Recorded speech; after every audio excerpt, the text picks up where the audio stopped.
Bonjour amis, je veux vous parler de la voiture BMW E32.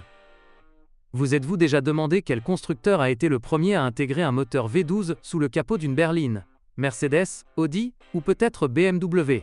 Aucune des deux réponses n'est correcte, car Jaguar a été le pionnier de l'idée. Ce n'est que la décennie suivante, dans les années 1980, que la première concurrente de la XJ12 britannique est apparue sur le marché, la BMW 750 iE32. Quel est l'état actuel de cette berline allemande? En 1987, BMW a commencé à développer un moteur V16 Goldfish de 6,7 litres, développant environ 400 chevaux. Un an plus tard, ce puissant moteur équipait la série 732, couplée à une boîte manuelle à 6 rapports de la série 8e 31. Malheureusement, la voiture n'a jamais été produite en série sous cette forme, et les clients ont dû se contenter du V12. La BMW série 732 a été produite à Dingolfing, en Allemagne, de 1986 à 1994.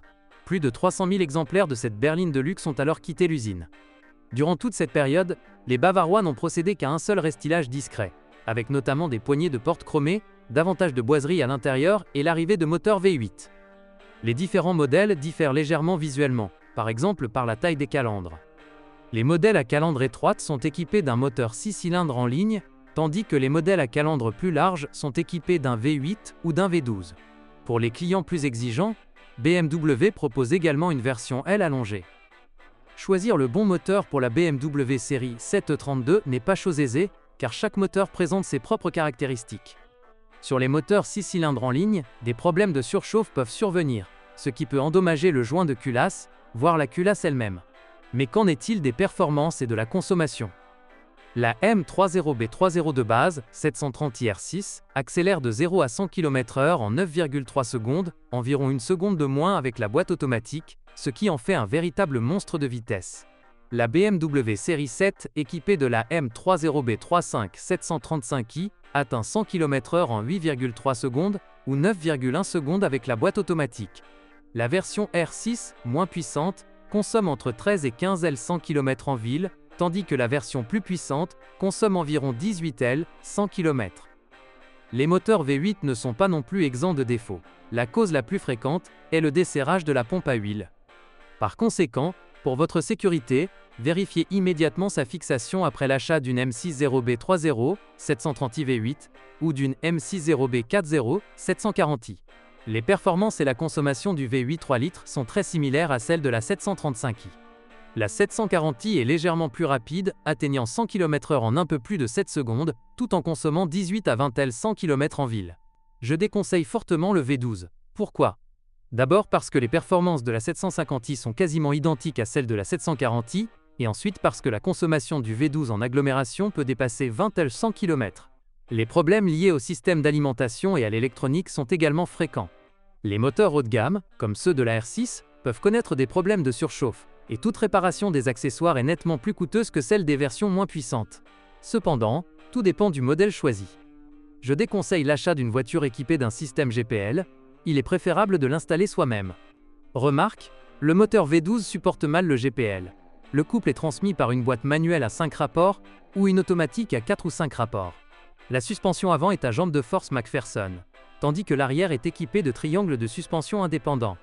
Certaines versions sont également équipées d'un amortissement variable EBC, Electronic Damper Control, et d'une suspension arrière à correcteur d'assiette, améliorant encore le confort et les coûts d'utilisation. Dans la plupart des cas, la suspension nécessite une révision complète, ce qui n'est pas surprenant, la plupart des voitures affichant un kilométrage élevé. Les rotules de direction devront probablement être remplacés après l'achat de la E32. Il faut également se préparer à la possibilité d'une réfection complète de la crémaillère de direction. Les problèmes de rouille apparaissant à l'intérieur des portes et sur les seuils de porte sont de plus en plus fréquents. Quel que soit le moteur choisi, un ou plusieurs composants peuvent tomber en panne. Parmi eux, l'alternateur, le boîtier papillon et le débitmètre d'air. Les systèmes électroniques et électriques sont également sujets à des pannes. Un calculateur de climatisation défectueux, un régulateur de tension défectueux, un système de verrouillage centralisé hors service, des vitres électriques bloquées et des pannes de chauffage sont autant de problèmes courants sur la BMW série 732. Avant d'acheter, je recommande de vérifier l'absence de fuite de liquide de direction assistée. Les fuites du système de refroidissement sont également fréquentes sur les voitures de cet âge. Soyez prudents. Les transmissions automatiques sont sujettes aux fuites et aux dysfonctionnements.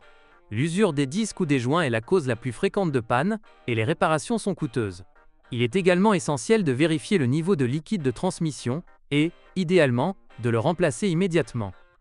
Outre son équipement complet, cette voiture a séduit les clients par son excellente tenue de route, ses motorisations intéressantes et son caractère distinctif. La BMW Série 7 est sans conteste la voiture la plus sportive de son segment. Cependant, son choix implique non seulement une consommation de carburant élevée, mais aussi des coûts de réparation importants.